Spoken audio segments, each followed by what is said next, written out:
Putok na putok pa rin nga hanggang ngayon sa social media or sa mundo ng mga OFW ang pagkamatay or pagpapakamatay ng isang OFW vlogger sa Saudi na si Lusamat, na ang tinuturong dahilan ay depresyon dahil daw sa pag-content sa kanya ng isang sikat na vlogger. At kahit nga sa mga magulang ng nasabing content creator sa Saudi na nagpakamatay, ay ang sikat na vlogger ang naikwento sa kanila na gusto nga sana niyang pakasuhan sa magulang niya nung ito'y nabubuhay pa. At may post din ito na binanggit ang pangalan ng nasabing sikat na vlogger. At dahil nga sa pangyayaring yan na pagpapakamatay ni Lusamat, at base rin sa post niya na nabanggit ang pangalan ng isang sikat na vlogger at content na ginawa ng isang sikat na vlogger tungkol kay Lusamat, ay gumawa din ng mga content ang mga OFW para iturong dahilan ang sikat na vlogger kung bakit na-depress si Lusamat at kung bakit ito nagpakamatay. At dahil nga sa mga content ng mga OFW or ginawang content ng mga OFW na binabanggit ang pangalan ni sikat na vlogger, dahil nga sa ginawa niyang content at sa post ni Lusamat laban sa kanya, ay nagbanta rin si sikat na vlogger na kakasuhan ng mga OFW or lahat ng mga OFW na gumawang content laban sa kanya. At may pinost pa nga siyang acceptance fee sa abogado na nagbayad siya ng 100,000 pesos sa Pilipinas para ipaglaban ang karapatan niya. At base sa kanya sa post niya noon, na wala na nga ngayon guys sa kanyang FB page, na pagbabayarin daw ang bawat OFW na kinakasuhan niya o kinasuhan niya ng tag-1 milyon. Ngunit eto na nga, dahil nga pinost niya ang resibo niya or acceptance fee na binayaran daw niya sa abogado na 100,000 pesos, at makikita sa resibo yung law firm or pangalan ng abogado mismo or opisina, siguro ay tinanong ng mga OFW kung may nagkaso doon na kumakatawan kay sikat na vlogger, ngunit naglabas ng pahayag ang nasabing law firm sa pamamagitan ng Facebook post na dinideny nila na naging kliyente nila ang sikat or nasabing sikat na vlogger, or never nila itong naging kliyente, na nabanggit nga ang pangalan ni sikat na vlogger sa Facebook post ng nasabing law firm, na ilalagay ko sa description ng video na ito para mabasa nyo rin. At kung bibisitahin nyo nga ang Facebook page ni sikat na vlogger, ay hindi nyo na makikita ang pinost niya na acceptance fee o resibo na nagbayad siya ng 100,000 pesos para mag-file ng kaso.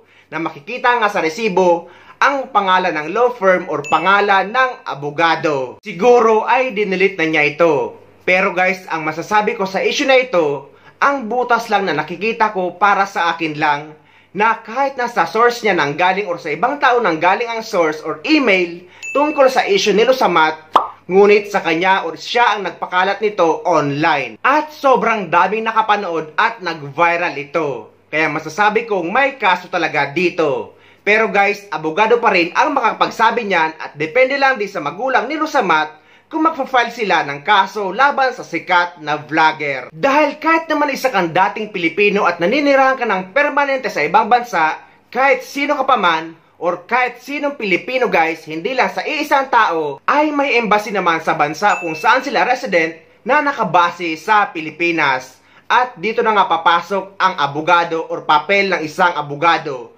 Tunay na abogado guys. At abogado sa abogado ang maghaharap dito. At may the best man win, ika nga. Pero dito, may the strong case win para matapos na ang issue na ito at matuldukan na. May nagawa nga rin akong video na opinion ko tungkol sa pangyayari. Pero marami nag-comment na masasama daw ako sa kakasuhan at pagbabayari ng 1 milyon. Natawa naman ako doon dahil guys, wala naman tayong sinasabi or binabanggit na masama tungkol sa video. Nagbibigay o nagbabahagi lang tayo ng ating opinion bilang isang OFW at kapwa nila content creator. At isa pa guys, kapag may nagbanta sa inyo na kakasuhan kayo, ay huwag kayo basta-basta matatakot. Dahil hindi porket kinasuhan kayo ay may kasalanan na kayo at guilty na kayo. At magbabayad na kayo ng 1 milyon. At hindi rin porket na ikaw yung nagkaso ay nasa tama ka at walang butas sa iyo. Panglahatan yan guys, hindi sa specific na tao. Dahil si Senator Raffy Tulfo mismo sa programa niya ang nagsabi niyan. Dahil nga sa kakapanood ko sa dami ng lumalapit sa kanya at nagkakaso. Na hindi lahat ng nagkakaso ay tama at hindi lahat ng kinakasuhan ay nakukulong or nakakasuhan. At kapag guys may nagkaso sa inyo na tinuluyan talaga kayo at wala kayong kakayahan kumuha ng sariling abogado, ay lumapit kayo sa Public Attorney's Office sa lugar nyo. At kung isa kayong OFW ay pamilya nyo ang papuntahin nyo sa Public Attorney's Office sa lugar nyo at abogado sa abogado ang magharap bilang representative nyo. At lumapit din kayo sa DMW o sa Department of Migrant Workers dahil bilang OFW ay sagot tayo ng ating gobyerno. At talagang kung kinakabahan kayo na may kaso kayo, ay ilapit nyo na kay Senator Raffy Tulfo. Ito pala yung sinasabi kong video na nagawa ko. Trending nga ngayon ang pagkamatay ng isang OFW vlogger or content creator sa Saudi Arabia na si Losamat. At putok na putok sa social media na ang tinuturong dahilan ng pagkamatay niya ay ang pag-content sa kanya ng isa ding sikat na content creator na siya nga ata ang pinapatamaan ni Losamat sa video na ito. Lalong-lalo na sa ating mga kapwa Pilipino na humihingi ng tulong. At hindi niya po trabaho gumawa ng isang video o isang content para ikakasira ng ating kapwa Filipino. Dahil ayon po kay Arnel Ignacio, hindi na po pinaghihintulutan gumawa ng isang video o isa publiko ang problema ng isang tao, lalong-lalo na pag humihingi ng tulong sa OWA. Pribado po yon. Ang tanong for the day: paano pala yung mga ibang Pilipino na gusto humingi ng tulong? Ngayon natatakot na, nahihiya o nagdadalawang isip dahil baka maisa publiko ang kanilang problema at mabash ng mga Filipino.